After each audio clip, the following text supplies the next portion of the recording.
ಗುಂಡ್ಲುಪೇಟೆ ತಾಲೂಕಿನ 110 ಕೆರೆ ಕಟ್ಟೆಗಳ ನೀರು ತುಂಬಿಸುವ ಯೋಜನೆ.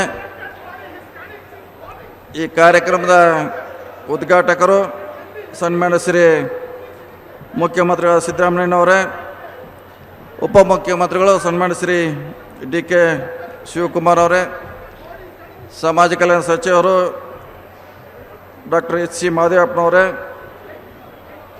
ಕಾರ್ಯಕ್ರಮದ ಅಧ್ಯಕ್ಷರು ಈ ಭಾಗದ ಶಾಸಕರು ಆತ್ಮೀಯರಾದ ಎಚ್ ಎಂ ಗಣೇಶ್ ಪ್ರಸಾದ್ ಅವರೇ, ಈ ಭಾಗದ ಸಂಸದರಾದ ಸುನೀಲ್ ಬೋಸ್ ಅವರೇ, ಕೊಳ್ಳೇಗಾಲ ಶಾಸಕರು ಹಿರಿಯರಾದ ಎ ಆರ್ ಕೃಷ್ಣಮೂರ್ತಿ ಅವರೇ, ಚಾಮರಾಜನಗರ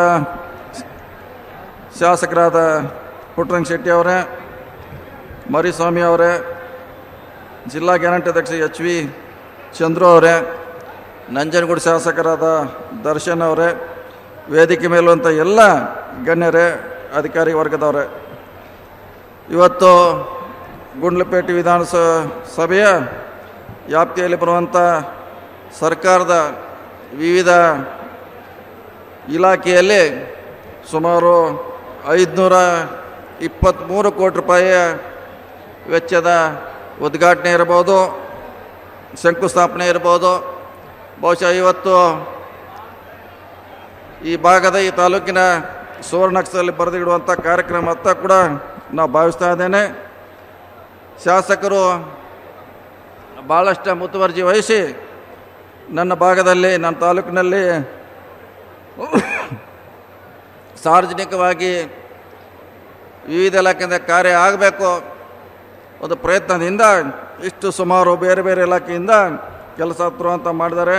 ಅದು ಸಮಾಜ ಕಲ್ಯಾಣ ಇರ್ಬೋದು, ನಮ್ಮ ಇಲಾಖೆ ಇರ್ಬೋದು, ಪರಿಶಿಷ್ಟ ವರ್ಗ ಇರ್ಬೋದು, ಗ್ರಾಮೀಣ ಇಲಾಖೆಯಿಂದ ಸುಮಾರು ಒಟ್ಟು 523 ಕೋಟಿಯ ಬೃಹತ್ ಮೊತ್ತದ ಕಾರ್ಯಕ್ರಮವನ್ನು ಮಾನ್ಯ ಮುಖ್ಯಮಂತ್ರಿಗಳು ಮತ್ತು ಉಪಮುಖ್ಯಮಂತ್ರಿ ಸಮ್ಮುಖದಲ್ಲಿ ಈ ಕಾರ್ಯಕ್ರಮವನ್ನು ನಾವು ಶಂಕುಸ್ಥಾಪನೆ ಮಾಡ್ತಾಯಿದ್ವಿ. ಇದು ನಮ್ಮ ಶಾಸಕರ ಯಾವ ರೀತಿ ಕೆಲಸ ಮಾಡ್ತಾರೆ ಅನ್ನೋದು ಸಾಕ್ಷಿ ಅಂತ ನಾನು ಭಾಳ ಹೆಮ್ಮೆಯಿಂದ ಹೇಳ್ತಾ ಇದ್ದೀನಿ. ಇನ್ನು ಅವರ ಅವಧಿಯಲ್ಲಿ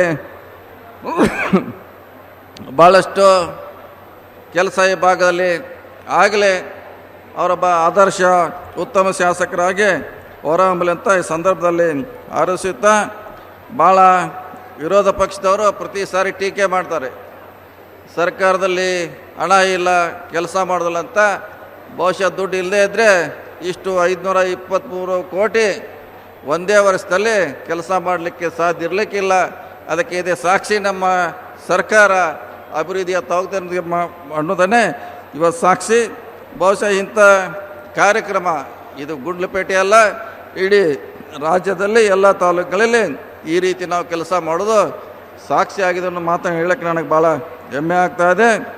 ವಿಶೇಷವಾಗಿ ನಮ್ಮ ಇಲಾಖೆಯಿಂದ ಪ್ರತಿ ವರ್ಷ ಮುಖ್ಯಮಂತ್ರಿಗಳ ಹೆಸರಿನಂಥ ಯೋಜನೆಯಲ್ಲಿ ಸುಮಾರು 50 ಕೋಟಿ ರೂಪಾಯಿನ ನಾವು ಕೊಡ್ತಾಯಿದ್ದೀವಿ. ಪ್ರತಿ ಕಾನ್ಸ್ಟಿಟ್ಯೂನ್ಸಿಗೆ 50 ಕೋಟಿ, ಪ್ರತಿ ಇದು 3ನೇ ಸಾರಿ 50 ಕೋಟಿಯನ್ನು ಮುಖ್ಯಮಂತ್ರಿಗಳ ಹೆಸರಿನ ಯೋಜನೆ ಜೊತೆಗೆ ನಮ್ಮ ಇಲಾಖೆಯಲ್ಲಿ ಕೂಡ ಅಷ್ಟೇ ಹಣವನ್ನು 50 ಕೋಟಿ ರೂಪಾಯಿಯನ್ನು ಪ್ರತಿ ಕಾನ್ಸ್ಟಿಟ್ಯೂನ್ಸಿಗೆ ಕೊಡುವಂಥ ಪ್ರಯತ್ನವನ್ನು ಮಾಡ್ತಾ ಹೇಳಕ್ಕೆ ನಾನು ಭಾಳ ಹೆಮ್ಮೆ ಆಗ್ತಾಯಿದೆ.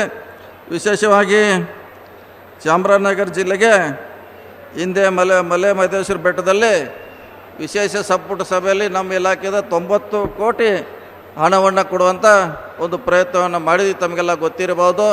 ಅದು ಪಾಲಾರದಿಂದ ಹೊಗೇನಕಲ್ಗೆ ರಸ್ತೆ ಇರ್ಬೋದು, ಸೇತುವೆಗಳಿರ್ಬೋದು, ತಮಿಳುನಾಡಿಗೆ ಹೋಗುವಂಥ ರಸ್ತೆಗಳನ್ನು ನಾವು ಅಭಿವೃದ್ಧಿ ಮಾಡಲಿಕ್ಕೆ ನಾವು ಹಣವನ್ನು ಕೊಟ್ಟಿದ್ದೀವಿ. ಅದರಲ್ಲಿ ಚಾಮರಾಜನಗರದಲ್ಲಿ VIP ಗೆಸ್ಟ್ ಹೌಸ್ ಕೂಡ ಸೇರಿದ್ದು ಇನ್ನೊಂದು ವಿಶೇಷ. ಇದ್ರ ಜೊತೆ ನಾವು ಹೊಗೇನಕಲ್ನಲ್ಲಿ ಪ್ರವಾಸಿ ಸ್ಥಾನವನ್ನು ಮಾಡಬೇಕು, ಅಲ್ಲಿ ಅಭಿವೃದ್ಧಿ ಮಾಡಲಿಕ್ಕೆ ಒಂದು 50 ಕೋಟಿ ರೂಪಾಯಿಯಲ್ಲಿ ಒಂದು ಸೇತುವೆಯನ್ನು ಸ್ಯಾಂಕ್ಷನ್ ಮಾಡಿದ್ದೀವಿ. ಇದು ನೇರವಾಗಿ ಬೆಂಗಳೂರಿನಿಂದ ಕನಕಪುರದಿಂದ ನೇರವಾಗಿ ಹೊಗೇನಕಲ್ಗೆ ಸಂಪರ್ಕ ಸೇತುವೆ ನದಿಗೆ, ಕಾವೇರಿ ನದಿಗೆ ಇದು ಜೋಡಣೆ ಮಾಡುವಂಥ ಮಹತ್ವದ ಹೆಜ್ಜೆಯನ್ನು ನಮ್ಮ ಇಲಾಖೆ ಇಟ್ಟಿರೋದು. ಬಹುಶಃ ಮುಂದಿನ ದಿನಗಳಲ್ಲಿ ಪ್ರವಾಸಿ ತಾಣವನ್ನು ಮಾಡಲಿಕ್ಕೆ ನಮ್ಮ ಇಲಾಖೆ, ಪ್ರವಾಸ ಇಲಾಖೆ ಜಂಟಿಯಾಗಿ ನಾವು ಕೆಲಸ ಮಾಡೋದಂತ ಹೇಳೋಕ್ಕೆ ನನಗೆ ಭಾಳ ಹೆಮ್ಮೆ ಅನಿಸ್ತದೆ. ಇದರಿಂದ ಭಾಳಷ್ಟು ಉದ್ಯೋಗ ಅವಕಾಶಗಳು, ಅಲ್ಲಿ ವ್ಯಾಪಾರ ವಹಿವಾಟುಗಳು ಭಾಳಷ್ಟು ಜನರಿಗೆ ಹೋಗಲಿಕ್ಕೆ ಅನುಕೂಲ ಆಗೋ ದೃಷ್ಟಿಯಿಂದ ಈ ಸೇತುವೆಯನ್ನು ಕಾವೇರಿ ನದಿಗೆ ನಾವು ಒಡ್ಲಾಗಿ ನಿರ್ಮಾಣ ಮಾಡ್ತಿದ್ವಿ. ಇದು ತಮಿಳುನಾಡಿಂದ ಕನೆಕ್ಟ್ ಮಾಡುವಂಥ ಒಂದು ಯೋಜನೆಯನ್ನು ನಾವು ಹೊಂದಿದ್ದೇವೆ. ಇನ್ನೂ ಹಲವಾರು ಯೋಜನೆಗಳನ್ನು ಮಾನ್ಯ ಸಿದ್ದರಾಮಯ್ಯವರ ನೇತೃತ್ವ ಸರ್ಕಾರದಲ್ಲಿ, ಡಿ ಕೆ ಶಿವಕುಮಾರ್ ನೇತೃತ್ವ ಸರ್ಕಾರದಲ್ಲಿ ಕೆಲಸ ಮಾಡ್ತಿದ್ದು ನಮಗೆ ಭಾಳ ಹೆಮ್ಮೆ ಆಗಿದೆ. ಸುಮಾರು 10,000 ಕೋಟಿಯನ್ನು ನಮ್ಮ ಇಲಾಖೆ ಪ್ರತಿ ವರ್ಷ ರಸ್ತೆಗೆ, ಸೇತುವೆಗೆ ಮತ್ತು ಹೊಸ ಕಟ್ಟಡಗಳಿಗೆ ನಿರ್ಮಾಣ ಮಾಡ್ತಿರೋದು ಬಹುಶಃ ತಮಗೆಲ್ಲ ಗೊತ್ತಿರಲಂಥ ಈ ಅಂಕಿಅಂಶಗಳನ್ನು ಹೇಳ್ತಾ ಇದ್ದೀನಿ. ಹಲವಾರು ಕಾರ್ಯಕ್ರಮವನ್ನು ನಮ್ಮ ಇಲಾಖೆ, ಬೇರೆ ಬೇರೆ ಇಲಾಖೆ ಕೂಡ ಇವತ್ತು ಜನರ ಪರವಾಗಿ, ರಾಜ್ಯದ ಪರವಾಗಿ ಕೆಲಸ ಮಾಡ್ತಿರೋದು ಬಹುಶಃ ನಮ್ಮ ಸರ್ಕಾರದ ಸಾಧನೆ ಮತ್ತು ಅಭಿವೃದ್ಧಿ ಪದ್ಧತಿ ಹೋಗುತ್ತಿರುವಂಥ ಈ ಕಾರ್ಯಕ್ರಮ ಹೇಳಲಿಕ್ಕೆ ನನಗೆ ಭಾಳ ಸಂತೋಷ ಆಗ್ತಾಯಿದೆ.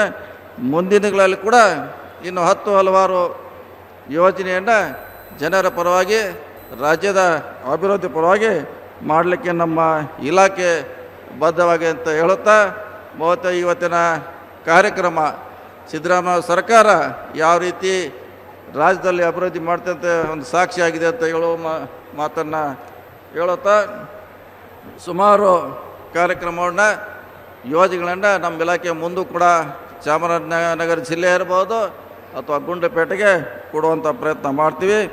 ಈ ಸಂದರ್ಭದಲ್ಲಿ ಶಾಸಕರು ಕೂಡ ಒಂದು ಮನವಿಯನ್ನು ಕೊಟ್ಟಿದ್ದಾರೆ. ರಸ್ತೆಗಳಿರ್ಬೋದು, ಬೇರೆ ಬೇರೆ ಕಾಮಗಾರಿಗಳನ್ನು ಅದನ್ನು ಪ್ರಯಾರಿಟಿ ಮೇಲೆ ಮಾಡ್ತೀವಿ ಅನ್ನೋ ಮಾತನ್ನು ಹೇಳ್ತಾ, ಈ ಕಾರ್ಯಕ್ರಮನೂ ಕೂಡ ಮಾತಾಡಲಿಕ್ಕೆ ಅವಕಾಶ ಕೊಟ್ಟಂಥ ಎಲ್ಲ ತಮಗೆ ವಂದಿಸಿ ನನ್ನ ಮಾತು